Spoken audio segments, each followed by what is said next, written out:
Welcome back to the Leading Detection podcast. And our guest today needs no introduction. We are joined by Cecilia. Many people will know her from very popular shows in recent years. And today we're going to tap into her life before the shows and her journey through as we lead into the technology side of scams and fraud. Cecilia, welcome and thank you for joining us. Thank you for having me.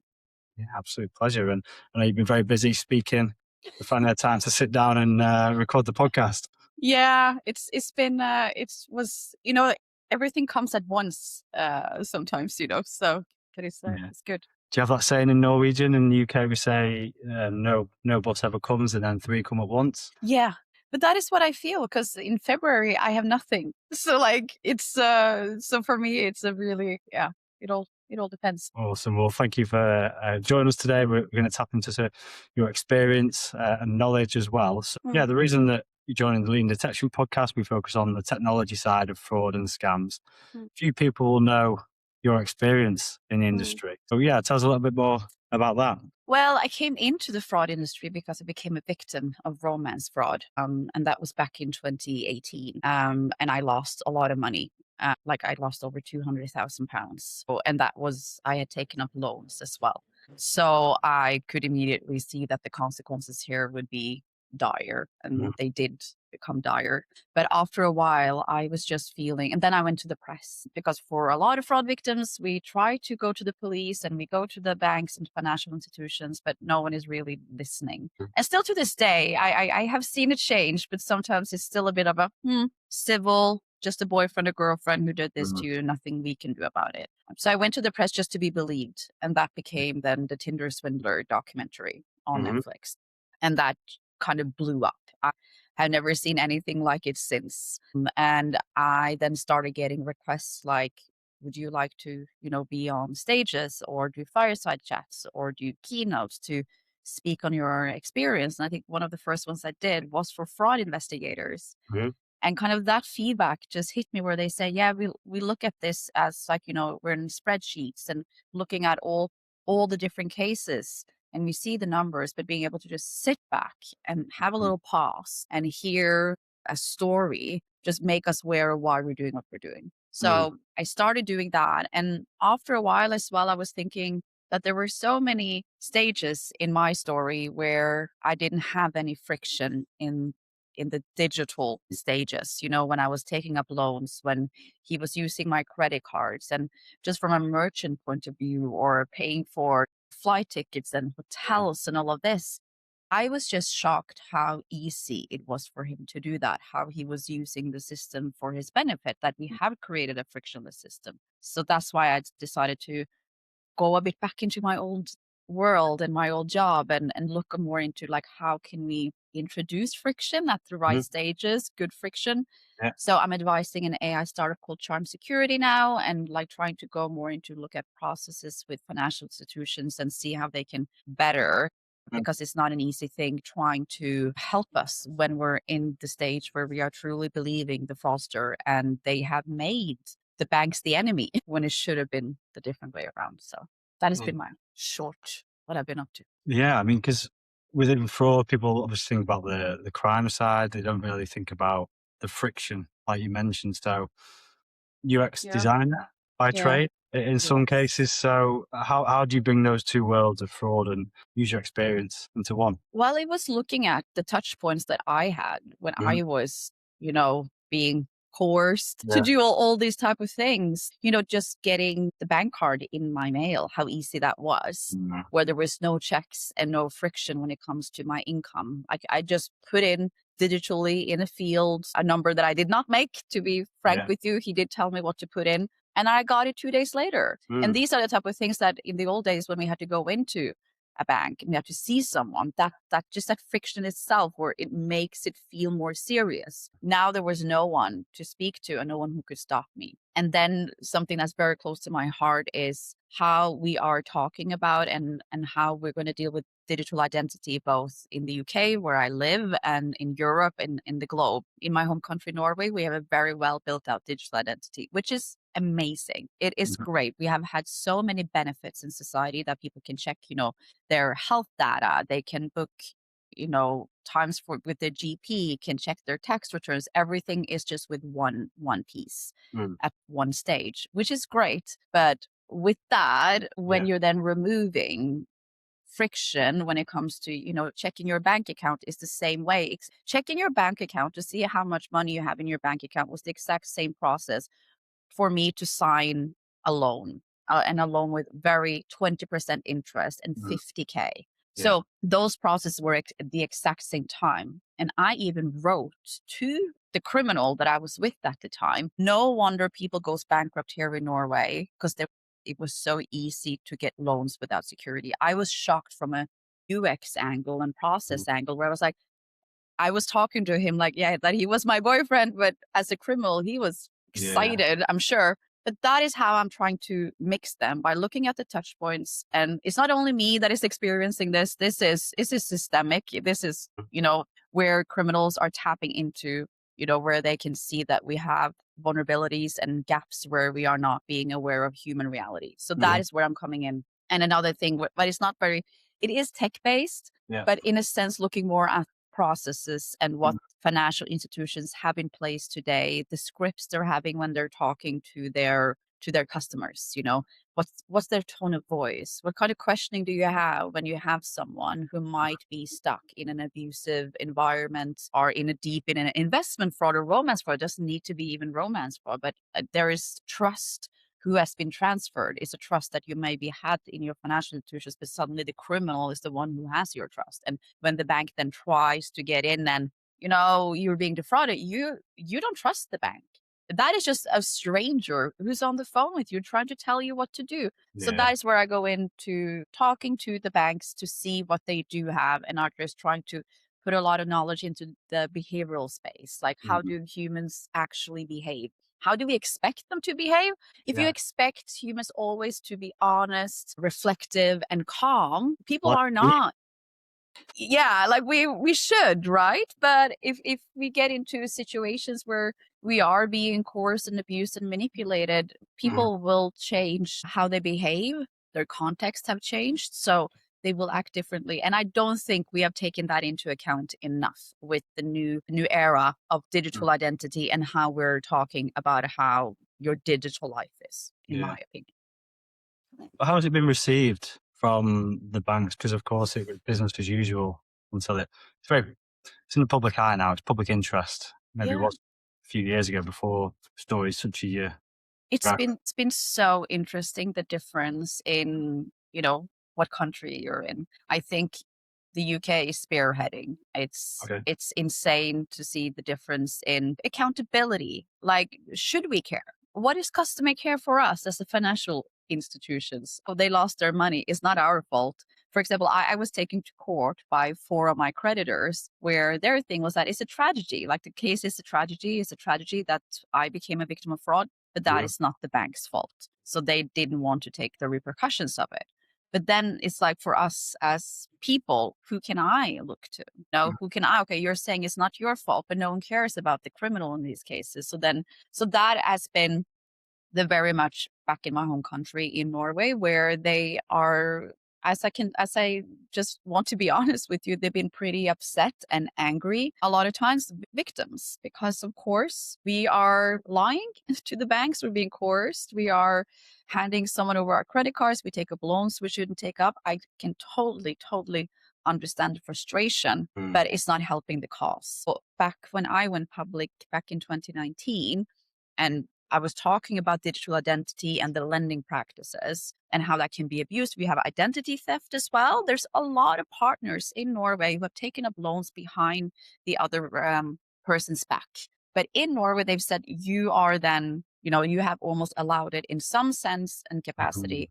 You must have been aware. And that is how they have been going on about it, that it is the victim's responsibility, kind of. And I have to say, no matter what and how you've been defrauded, which has been very difficult then to get in to talk to them, see how we all can improve, what went so wrong in my case, because I think we learn from mistakes. We learn from failing. Fail fast, fail often. That's what I've been told when I worked in innovation. But here it's let's learn from mistakes. While here over in the UK, doing a webinar for Lloyd's, did a panel with NatWest. I did a talk for Monzo.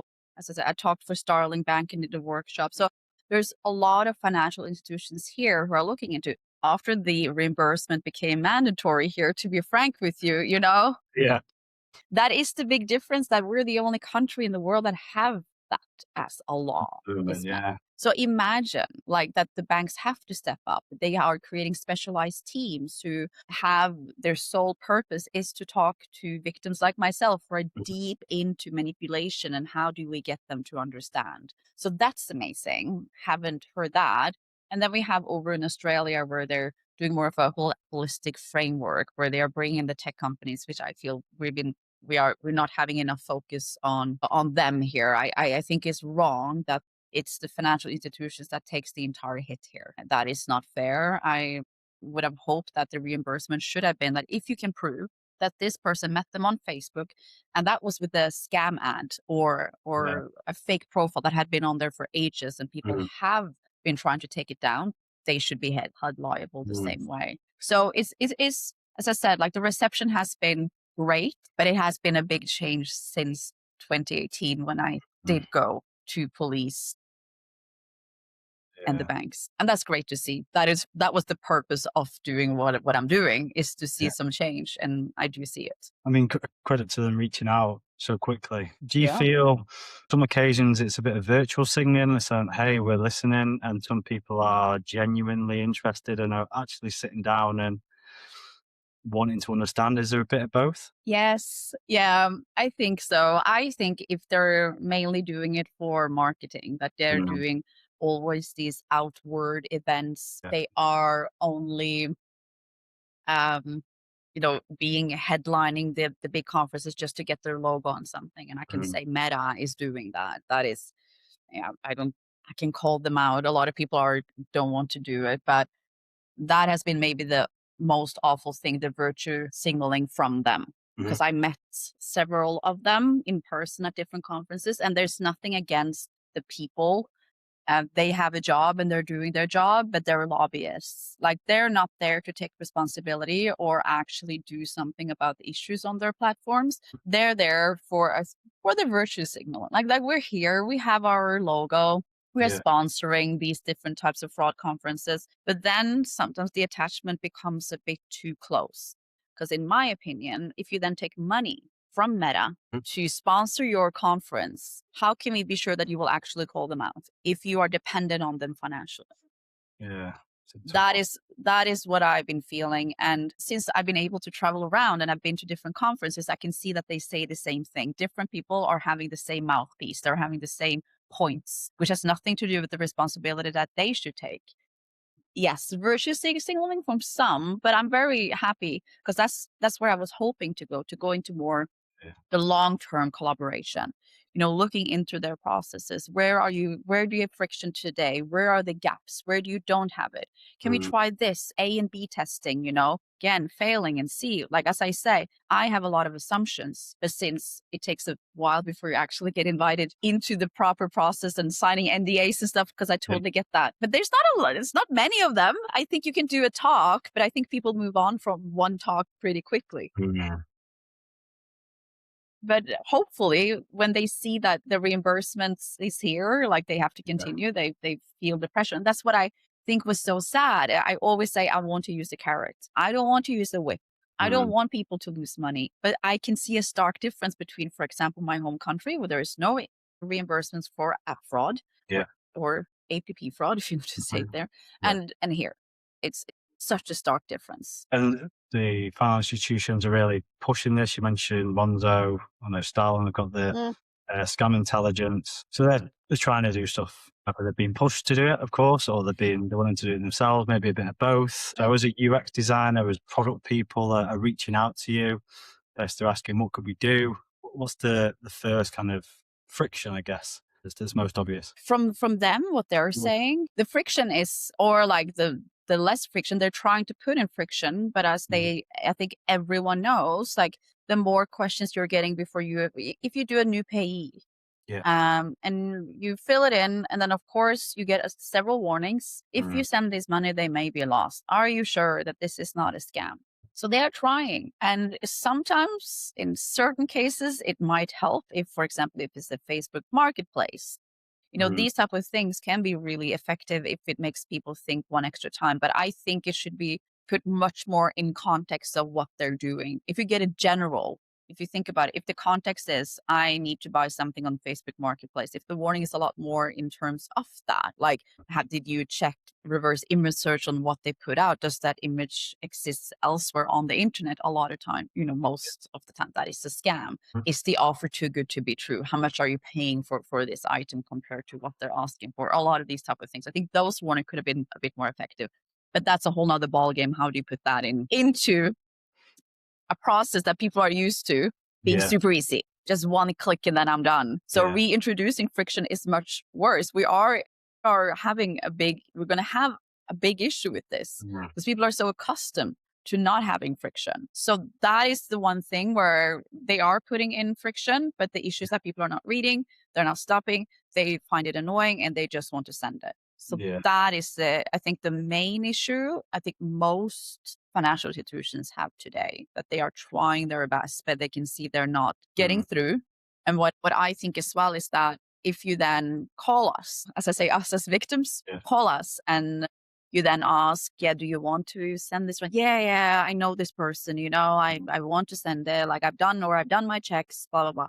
If you then continue to say, okay, then the bank learns that, okay, we can trust her. Like that's none of our business anymore. But in reality, when it comes to these long-term frauds, that's scary. Because that's what happened to me. Because I got a warning through text. I think it was one phone call where I just said, it's me, it's me doing it. I want to do it. Hung up. And I got told that since I did that once, I then approved all future transactions. And I was like, why? So I think it's very different how the banks are, because they look at it at one-time action. And a lot of times they get a warning or a flag of one transaction. My assumption again is that I think a lot of them don't take the necessary step back and look, okay, what happened before? If it's not flagged properly in the system, they might just look at that transaction, call them, ask, do you want this? And then it's done. So that is what I hear. And they want more help with human behavior. How do you reach people, or at least understand more about why we're not listening? And at what point in time can we do something? Because you're in a very hot state when you're on the call with the bank. If you want to send a transaction and someone tries to stop you and you really want to send it, you're like this. So you go through what you've been coerced to say and do, but then you hang up. And I think that after that, when you can relax because you've done your job, you made your criminal proud by being able to send the transactions, which is insane, But I think after payments, if financial institutions have then the opportunity to do a revisit, okay. But of course, the system needs to have these things in place. Maybe then it's a flag that can come up a couple of days later. And when the person isn't in such a heightened state where you can't really reflect, will that be an easier way to get to them?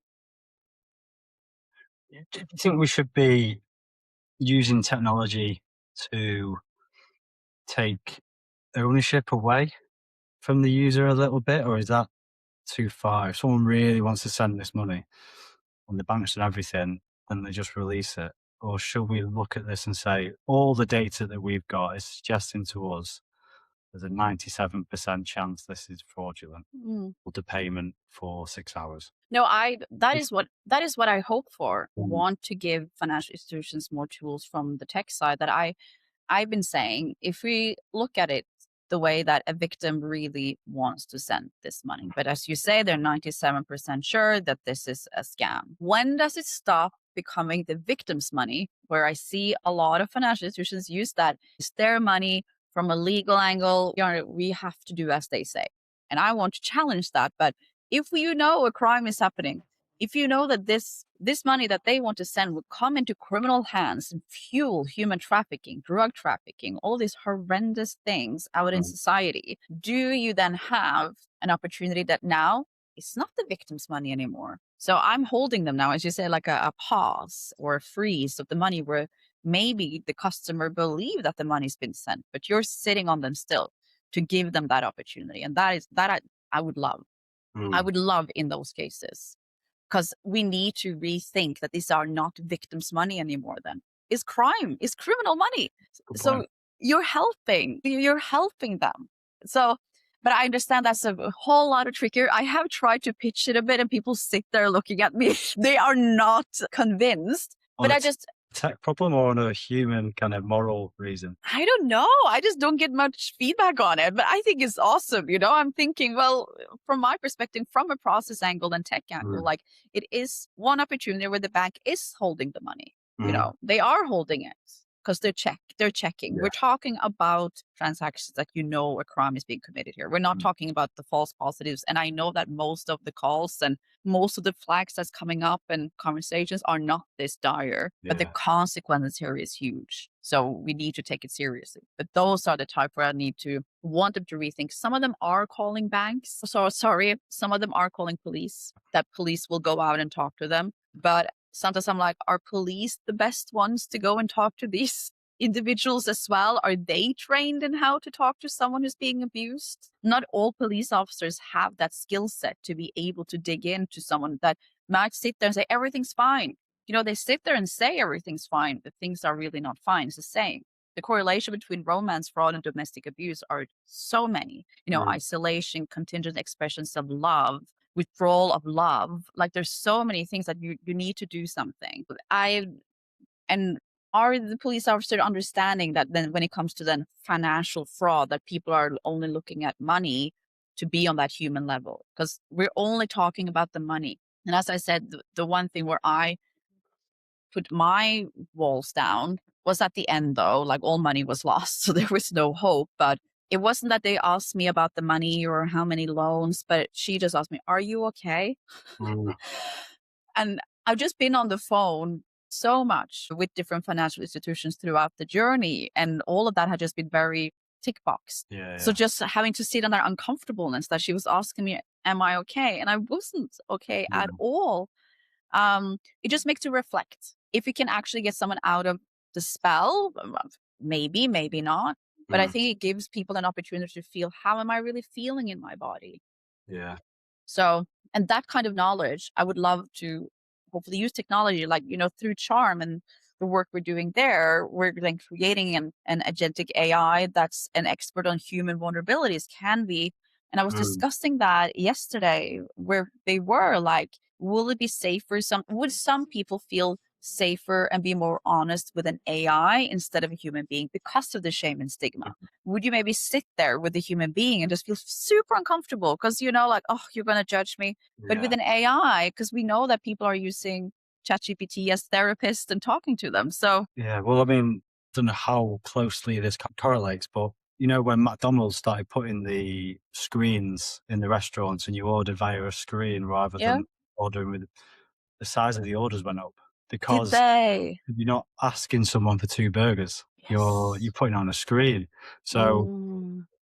to me, that kind of says that people are almost more comfortable talking with the technology than they are with a human. So maybe it does have a lot of upsides. People might be cautious, but it could be something that, hey, this AI is trained to understand. That is that's my hope that it can be in the future. I don't think it's ready for it right now because I think Mm. in vulnerable customers, what might happen if they talk to the AI and it goes right south. But I really do believe that for some people, it can be a better way to actually explain what happened to them without that judgment. It's more about, I understand the human touch is still important, but I feel as well when I've been talking to a lot of frontline staff, they're overworked, they're super busy. They have, how many different systems? Maybe 10, 11 different systems they At have to least. sit in from a tech perspective. And there's legacy systems as well. Mm. And they have this long list. Maybe there's one that's critical from a romance fraud, investment fraud, Mm. long-term harm perspective. So when they get to that and you're tired and we're all humans and you have biases. But what I love about AI though, and I love that we can talk about using AI for good instead of just how awful it is. Mm. And AI is never tired. And AI will be able to have the right tone of voice, will understand and will have the knowledge that it needs to have to be able to ask those great and better questions that my assumption is today are not as great. It is more of a warning. Hi, I'm calling with some regards to your account. We think that you're being scammed. Yeah. And no one likes to be told anything. We know what we're doing. There, I think the work that we're doing with seeing great results actually, and being able to, will that actually help? And will they be able to help better a human? But It's a tricky one because obviously as we use more technology, it makes us more isolated and less human, which is what the fraudsters can tap into. It's a difficult balance, right? But that is what I love. Like, yes, it is difficult, and we have so much negativity around it, and that's why I've been annoyed when I see so many panels and Mm. headlines. Will we able to survive the age of AI? And I'm saying, like, we can. First of all, we can never give up. It's almost like saying, okay, put down our weapons. Then, okay, the criminals have Mhm. won. They know how to use AI to create deep fakes, and we have to be able to Mm. create AI to take them down or recognize deepfakes or recognize voice cloning and all of that. Like, there's so many ways tech can help. And Yeah. for example, the opportunity for a scammer to know that it looks like they're calling from the police or for the bank is easy technical solutions for that. Mm. But there isn't enough push for it. Like in Norway, they are working on, but that is what it's been a bit of a bit upsetting. It's like Yeah. there are ways that they can stop a lot of the issues today with the help of technology. It's Mm. more stagnating. Is it more just tech fighting tech, and if you take them away from each other, it is just one human trying to defraud another human, Yes. essentially? Yeah. And like, and what I love about fraud, not love about fraud, Yeah. right? But it's been going on since the dawn of age. Yeah. Everyone thinks that. I think I was at a fraud symposium a couple of days ago, and was this guy from Mastercard was talking about, like, Mm. oh, AI is so new, and I said, no, I was talking about AI 25 years ago, and it's Mm. the same with fraud or romance fraud, where I'm like, well, people have always pretended to be someone they're not, Mm. or to get in someone else's good books. So I think that when we pull everything together, as I said, when I do my talks, everyone talks about it as a financial crime or like a tech issue, but it's such a human issue.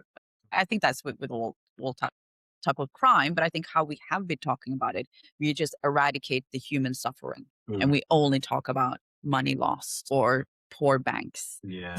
Which I have to say, I'm activist. Like, never going to hear me feel bad for a bank. I feel bad for a bank for reimbursing, for example. Mm. You're never going to see me being sad about it because I just don't feel that it's okay for a victim to be left. Like, I had to sell my flat. I had to file for bankruptcy. Hopefully in half a year, I can finally get a credit card again. Mm. So the consequences are immense here for people, and having issues with money, mental health in that aspect too. But no one is, it's people laugh way too much about this type of crime. And I think that's the biggest issue. I don't have an issue discussing, talking with people like how was he able to do it? Mm. Why did you act the way you were acting? Very fascinating. But when people laugh, and people laugh a lot with Mm. these cases, you can see the comment section under, if there is one a romance fraud story in particular, people Yeah. are laughing.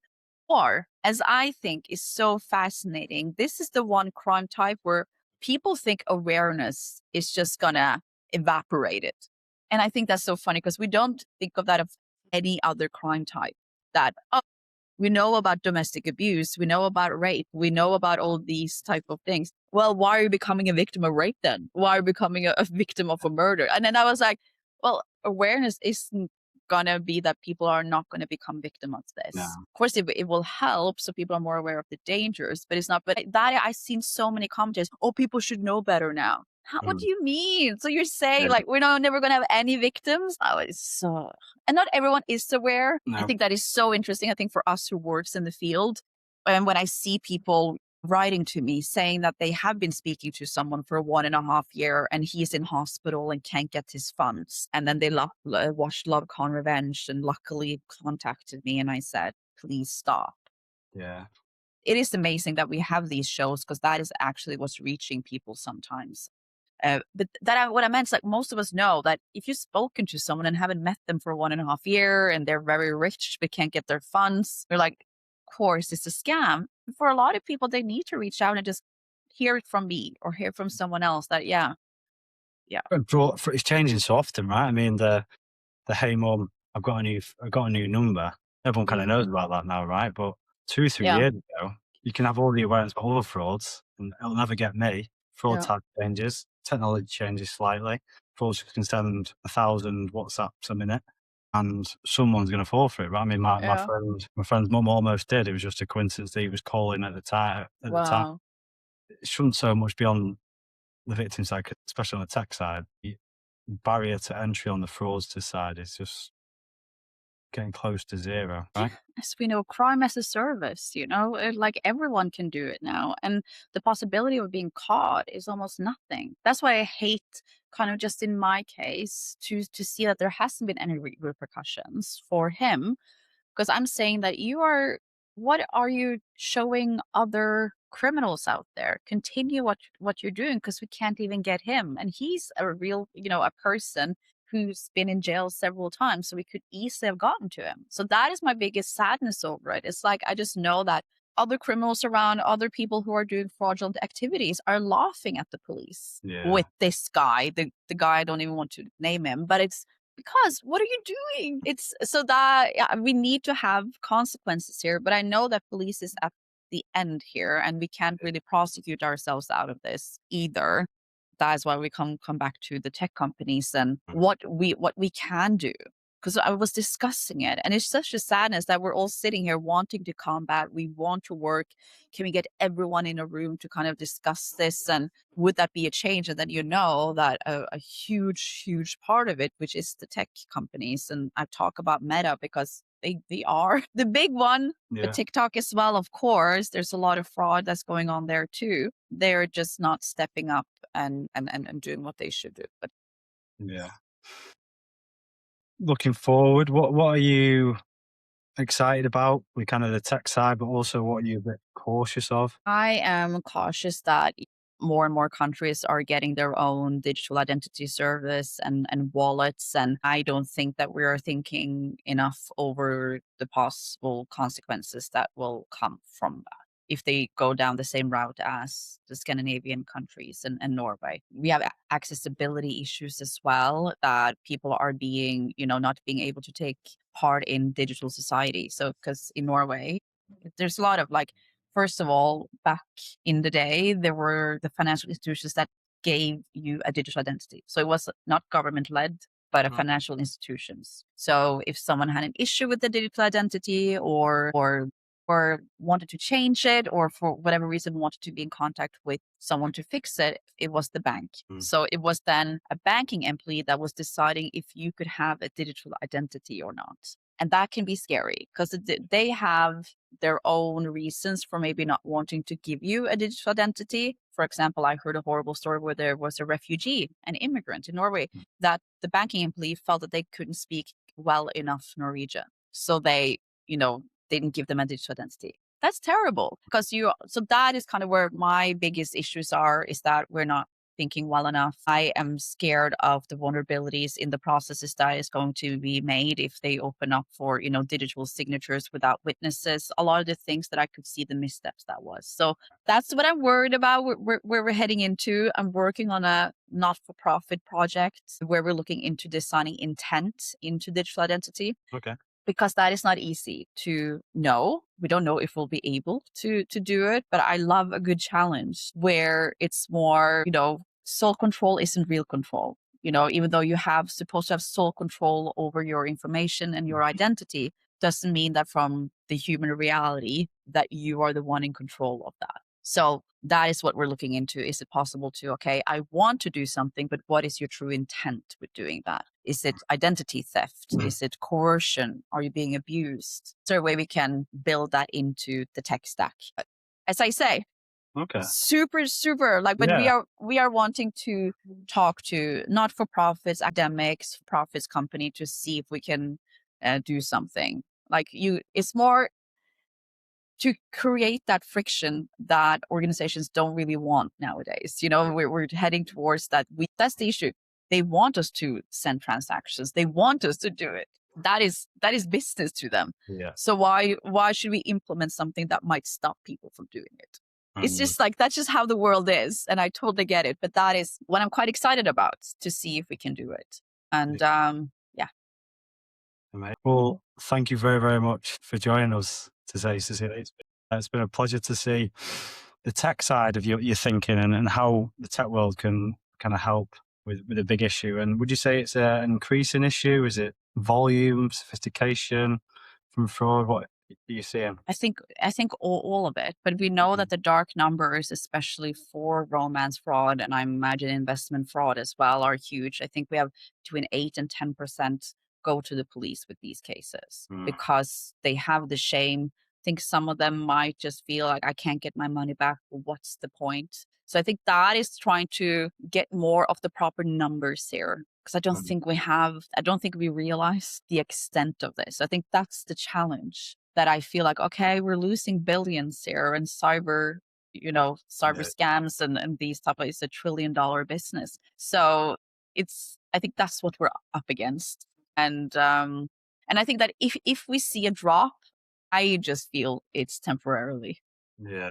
And then, as you said, they're sophisticated and they are changing quickly.